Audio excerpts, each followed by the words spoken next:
പിതാവിൻ്റെയും പുത്രൻ്റെയും പരിശുദ്ധാത്മാവിൻ്റെയും നാമത്തിൽ ആമേൻ. കർമ്മല മാതാവിൻ്റെ സ്നേഹം നിറഞ്ഞ സഹോദരി സഹോദരന്മാരെ,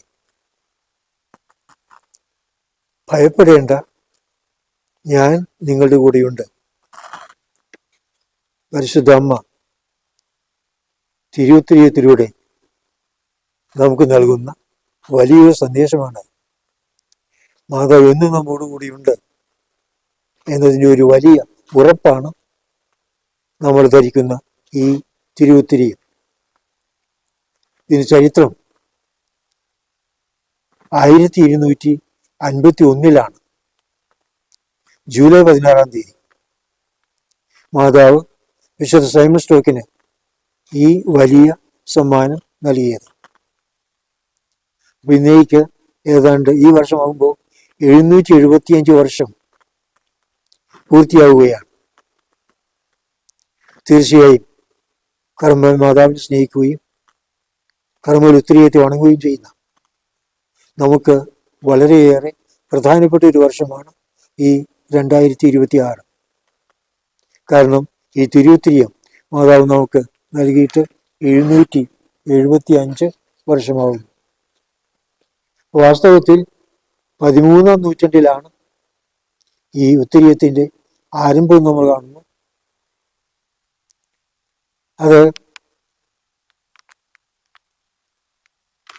വാസ്തവത്തിൽ 2-ാം സഹസ്രാബ്ദത്തിലാണ് ഈ ഉത്തരി നൽകപ്പെടുന്നത്. അപ്പോൾ 2-ാം സഹസ്രാബ്ദത്തിൻ്റെതാണെങ്കിലും 3-ാമത്തെ സഹസ്രാബ്ദത്തിലേക്ക് പ്രവേശിച്ചു കഴിഞ്ഞ് നമ്മൾ 26 വർഷമാകുന്നു പ്രവേശിച്ചു കഴിഞ്ഞിട്ട്. കാലം കഴിയും തോറും പ്രാധാന്യവും പ്രസക്തിയും കൂടി വരുന്നതായിട്ടാണ് നമുക്ക് കാണുവാൻ കഴിയുക. ഈ 13-ാം നൂറ്റാണ്ടിൽ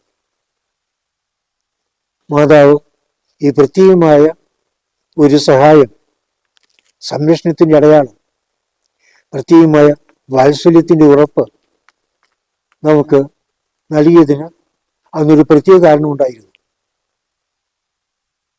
നമുക്കെല്ലാം അറിയാവുന്നതുപോലെ ഇസ്രയേലിലെ, പലസ്തീനായിലെ കർമ്മല മലയിലാണ് കർമ്മലീത്ത സഭയുടെ ആരംഭം. ഏലിയ പ്രവാചകന്റെ കാലം മുതൽ ഒരു വലിയ പാരമ്പര്യം, താപസ സന്യാസ സമർപ്പിത ജീവിതത്തിൻ്റെ ഒരു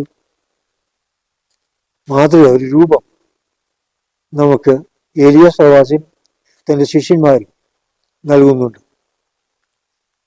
അങ്ങനെ ഏലിയ പ്രവാചകന്റെ പിന്തുടർച്ചക്കാരായി ഒരു സന്യാസ സമൂഹം കർമ്മല മലയിലുണ്ടായിരുന്നു. യേശുവിൻ്റെ ജനനത്തിനും 7 വർഷങ്ങൾക്ക് മുൻപ്. ആ സഭ പിന്നീട് 13-ാം നൂറ്റാണ്ട്, ക്രിസ്തു വർഷം 13-ാം നൂറ്റാണ്ട് ആയപ്പോൾ ഒരു വലിയ പ്രതിസന്ധിയെ നേരിടുകയാണ്. തുർക്കികളുടെ, അഹമ്മദീയരുടെ ആക്രമണമാണ് അതിൻ്റെ പശ്ചാത്തലം. പലസ്തീൻ മുഴുവനും അവർ ആക്രമിച്ച് കീഴടക്കുന്ന ഒരു വലിയ ഒരു യുദ്ധത്തിൻ്റെ ഒരു ഘോഷയാത്ര എന്ന് തന്നെ പറയാം. അങ്ങനെ ക്രിസ്ത്യാനികളായവരെയെല്ലാം അവിടെ നിന്ന് കൊന്നെടുക്കുകയും ഓടിച്ചുകളയുകയും ഒക്കെ ചെയ്തു. ആ കൂട്ടത്തിൽ ഈ കർമ്മലീത്ത സന്യാസികൾക്കും അവിടെ നിന്ന് പലായനം ചെയ്യേണ്ടി വന്നു. വളരെയേറെ പേര് കൊല്ലപ്പെട്ടു, വധിക്കപ്പെട്ടു. ശേഷിച്ചവർ കർമ്മല മല ഉപേക്ഷിച്ച് ഓടിപ്പോരേണ്ടി വന്നു. പ്രത്യേകിച്ചും യൂറോപ്യൻ രാജ്യങ്ങളിലേക്കാണ് അവർ പ്രവേശിച്ചത്. പ്രത്യേകിച്ചും ഫ്രാൻസിലേക്കും ഇംഗ്ലണ്ടിലേക്കും കുറെ പേര് കുടിയേറി പാർക്കുവാൻ ഇടവന്നു. ഈ കർമ്മലിത സഭയ്ക്കുണ്ടായ പ്രതിസന്ധി, ഒന്ന് സ്വന്തം സ്ഥലം കർമ്മല മല ഉപേക്ഷിച്ച് പോരേണ്ടി വന്നു. രണ്ടാമത്തേത് പൗരസ്ത്യ ദേശത്തു നിന്നവർക്ക് പാശ്ചാത്യ ദേശത്തേക്ക് പലായനം ചെയ്യേണ്ടി വന്നപ്പോൾ, അവിടെ അഭയം തേടിയിട്ട് വന്നപ്പോൾ അവിടെയുള്ള ആളുകൾ സംശയദൃഷ്ടിയോടുകൂടിയാണ് ഈ നവാഗതരായ പൗരസ്ത്യരായ സന്യാസികളെ കണ്ടത്. അവർ ഏത് സർക്കാരായിരിക്കും, എങ്ങനെ നമ്മുടെ ഇടയിൽ അവർ വസിക്കും, അവരുടെ സംരക്ഷണവും ഇപ്പോൾ നമ്മൾ ഏറ്റെടുക്കേണ്ടി വരുമോ എന്നിങ്ങനെയൊക്കെയുള്ള ഒത്തിരി സ്വാഭാവികമായ ചോദ്യങ്ങൾ ഉയർന്നു വന്നു. അതുകൊണ്ട് അവര് വാസ്തവത്തിൽ പുതിയ സന്യാസ സഭയെ സ്വാഗതം ചെയ്യുന്നതിന് പകരം മനസ്സുകൊണ്ട് വെറുക്കുകയും അകറ്റി നിർത്തുകയുമാണ് ചെയ്തിരുന്നത്. അതുപോലെ തന്നെ അവരുടെ വസ്ത്രരീതി എലിയ പ്രവാചകന്റെ പിന്തുടർച്ചയായുള്ള ആ വസ്ത്രരീതിയായിരുന്നു. പാശ്ചാത്യർക്ക് അതും അത്ര സ്വീകാര്യമായി തോന്നിയില്ല. പിന്നെ ഇവരുടെ ജീവിത ശൈലിയും പാശ്ചാത്യരുടേതിൽ നിന്ന് വ്യത്യസ്തമായ പൗരസ്ത്യ സന്യാസ ജീവിതം, ഇങ്ങനെ എല്ലാം കൊണ്ടും എല്ലാവരും വെറുത്ത അവജ്ഞയോടെ കണ്ട ഒരു സഭ തീർച്ചയായും വേരുറപ്പിക്കുവാൻ, വളരുവാൻ വലിയ പ്രതിസന്ധിയായിരുന്നു. ഈ സന്ദർഭത്തിലാണ് സൈമൺ സ്റ്റോക്ക് വളരെ പ്രത്യേകമായി തീഷ്ണതയോടുകൂടെ മാതാവിനോട് പ്രാർത്ഥിക്കുന്നത്. കർമ്മൽ മാതാവിന്റെ സഹായം അഭ്യർത്ഥിച്ചുകൊണ്ട് താൻ പ്രതിനിധാനം ചെയ്യുന്ന കർമ്മിലിത്ത സഭയെ മുഴുവനും മാതാവിന് ഫലമേൽപ്പിച്ചുകൊണ്ട് മിസ്റ്റർ സൈമൺ സ്റ്റോക്ക് ഹൃദയം ഉരുകി പ്രാർത്ഥിച്ചു മാതാവിനോട്. ആ പ്രാർത്ഥന മാതാവ് വാത്സല്യപൂർവം ചെവിക്കൊണ്ടു. അതിന് നൽകിയ ഒരു അത്ഭുതകരമായ മറുപടിയാണ് 1251 ജൂലൈ 16 മാതാവ് പ്രത്യക്ഷപ്പെട്ടുകൊണ്ട് ഈ തിരുവുത്തിരിയും അദ്ദേഹത്തിന് നൽകുന്നത്. അദ്ദേഹം അന്ന് കർമ്മിലിത്ത സഭയുടെ പ്രിയർ ജനറലായിരുന്നു. അപ്പോ ഈ ഉത്തരി നൽകിക്കൊണ്ട് മാതാവ് കർമ്മിലിത്ത സഭയെ തന്റെ സ്വന്തമായി പ്രഖ്യാപിക്കുകയും തന്റെ പ്രത്യേകമായ സംരക്ഷണം കർമ്മിലിത്ത സഭയ്ക്ക് വാഗ്ദാനം ചെയ്യുകയും ചെയ്തു. അങ്ങനെ ഈ പ്രത്യേകമായ സാഹചര്യത്തിൽ മാതാവിന് സംരക്ഷണം വന്നപ്പോൾ പരിസ്ഥിതി ആകെ മാറുകയാണ്. എതിർപ്പുകളൊക്കെ ക്രമേണ മങ്ങിത്തുടങ്ങി.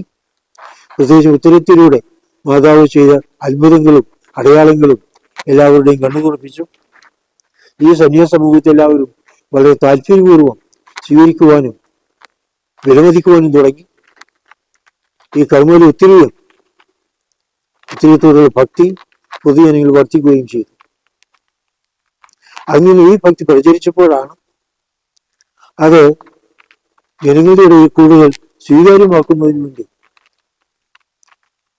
അന്നത്തെ മാർപ്പാപ്പ ഈ ഉത്തരീയത്തിന് പുതിയൊരു രൂപം നൽകിയത്. മാതാവ് നൽകിയ ദീർഘമായ ആ വസ്ത്രത്തിന്റെ മീതെ ധരിക്കുന്ന ഉത്തരീയം, അതിന് പകരം ചെറിയ 2 രോമത്തിന്റെ തട്ടുകൾ 2 ചരടുകൊണ്ട് തമ്മിൽ കൂട്ടിയിണക്കി കഴുത്തിൽ ധരിക്കുവാൻ, ഒന്ന് നെഞ്ചത്തും മറ്റേ തട്ട് പുറത്തും ആയി വരത്ത വിധം നെഞ്ചിൽ ധരിക്കുവാനാണ് ഈ ഉത്തരീയം രൂപകൽപ്പന അന്ന് ചെയ്തത്. അത് ജനങ്ങൾക്ക് വളരെ സ്വീകാര്യമായി. വളരെ പെട്ടെന്ന് അത് പ്രചരിച്ചു. ജനങ്ങൾ എല്ലാവരും തന്നെ ഈ ഉത്തരീയം ധരിക്കുവാൻ തുടങ്ങി. ഉത്തരീയത്തിന്റെ പ്രത്യേകമായ ശക്തിയും സംരക്ഷണവും അനുഭവപ്പെട്ടുകൊണ്ട് അവർക്ക് വിശ്വാസത്തിലും വിശുദ്ധിയിലും വളരുവാൻ സാധിക്കുകയും ചെയ്തു. അങ്ങനെ സൈമൺ സ്റ്റോക്കിന്റെ തീക്ഷ്ണമായ പ്രാർത്ഥനയുടെ ഫലമായി അന്ന് ലഭിച്ച ഈ തിരുവുത്തിരിയം അത് നൽകിയപ്പോൾ 1251 ജൂലൈ 14 മാതാവ് ഉത്തരീയം നൽകിയപ്പോൾ മാതാവ് നൽകിയ പ്രത്യേകമായ വാഗ്ദാനങ്ങളും ഈ ഉത്തരീയത്തെ കൂടുതൽ സ്വീകാര്യമാക്കി തീർന്നു. കൂടുതൽ എല്ലാവർക്കും സ്വീകരിക്കുവാനും ഭക്തിയോട് ധരിക്കുവാനും അതിലൂടെ അനുഗ്രഹം പ്രാപിക്കുവാനും എളുപ്പം സാധിക്കുമെന്ന് ജനങ്ങൾക്ക് ബോധ്യമായി. വളരെ ആവേശപൂർവം ഈ ഉത്തരയും അവർ അന്വേഷിച്ച് സ്വീകരിച്ച് ധരിക്കുവാനും തുടങ്ങി. അന്ന് നൽകിയ കൃത്യമായ വാഗ്ദാനങ്ങൾ ഒന്ന് എല്ലാവർക്കും അറിയാം, പരിചയപ്പെട്ട് വളരെയേറെ പ്രാവശ്യം ആവർത്തിച്ചിട്ടുള്ള ഒന്നാണ്. മാതാവ് പറഞ്ഞു, ഈ വസ്ത്രം ഇത് എൻ്റെ വസ്ത്രമാണ്, ഈ വസ്ത്രം ധരിച്ചുകൊണ്ട് മരിക്കുന്നവരാരും നിത്യനരകത്തിൽ നിവദിക്കുകയില്ല. വളരെ വലിയൊരു വാഗ്ദാനമായിരുന്നു അത്.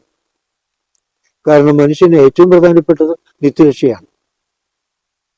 മനുഷ്യൻ വന്നു ഭവിക്കാവുന്ന ഏറ്റവും വലിയ വിപത്ത് നിത്യരക്ഷ കിട്ടാതെ പോകുക എന്നുള്ളതാണ്. ഏറ്റവും വലിയ ആപത്ത് നിത്യശിക്ഷയിൽ നരാഗ്നിയിൽ നിവദിക്കുക എന്നതാണ്. ഇവിടെ ഈ തിരുവത്തിയും കാണിച്ചുകൊണ്ട് മാതാവ് വാഗ്ദാനം നൽകുകയാണ്. ഇത് ധരിച്ചുകൊണ്ട് മരിച്ചാൽ നിത്യമരണം പ്രാപിക്കുകയില്ല, നിത്യശിക്ഷാവിധിയിൽ ഉൾപ്പെടുകയുമില്ല. പിന്നീട് വലിയ വാഗ്ദാനങ്ങളൊക്കെ ഉണ്ടായിരുന്നു. ഏറ്റവും ശ്രദ്ധേയമായ പ്രധാനപ്പെട്ട ഒരു വാഗ്ദാനമാണ് ഈ നിത്യരക്ഷയുടെ ഉറപ്പ്.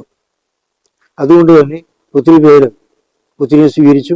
അതോടൊപ്പം മറ്റു ആനുകൂല്യങ്ങൾ, മാനസാന്തരത്തിനുള്ള വരം, നല്ല മരണത്തിനുള്ള വരം, രോഗങ്ങളിൽ നിന്നുള്ള മോചനം, അപകടങ്ങളിൽ നിന്നുള്ള വിടുതൽ, ഇങ്ങനെ അത്ഭുതങ്ങളുടെ ഒരു നീണ്ട ഘോഷയാത്ര തന്നെ ഈ ഒത്തിരിയും വഴി അന്ന് നടന്നു. അങ്ങനെയാണ് ഈ ഒത്തിരിയും അതിവേഗം പ്രചരിക്കാൻ ഇടവന്നത്. ഇത് തിരുസഭ അംഗീകരിച്ചതോടുകൂടി ജനങ്ങൾക്ക് കൂടുതൽ ഉറപ്പായി, കൂടുതൽ സുരക്ഷിതരായി ഒത്തിരിയും ധരിച്ചുകൊണ്ട് മാതാവിൻ്റെ സങ്കേതത്തിൽ അഭയം തേടാം എന്നൊരു പുതിയ പ്രത്യാശ മനുഷ്യരിൽ കൈവരികയാണ്. അങ്ങനെ സഭ അംഗീകരിച്ചപ്പോൾ പ്രത്യേകമായും ആനുകൂല്യങ്ങൾ നൽകുന്നു, പൂർണ്ണ ദണ്ഡവിമോചനങ്ങളും ഭാഗ്യ ദണ്ഡവിമോചനങ്ങളും നൽകുന്നു. ഇങ്ങനെ വളരെയേറെ ആത്മീയ ജീവിതത്തിന് പുരോഗതി നൽകുന്ന, വളർച്ച നൽകുന്ന വളരെ പ്രത്യേകമായ ശ്രദ്ധേയമായ കാര്യങ്ങൾ അതുവഴി ലഭിക്കുകയും ചെയ്യുന്നു.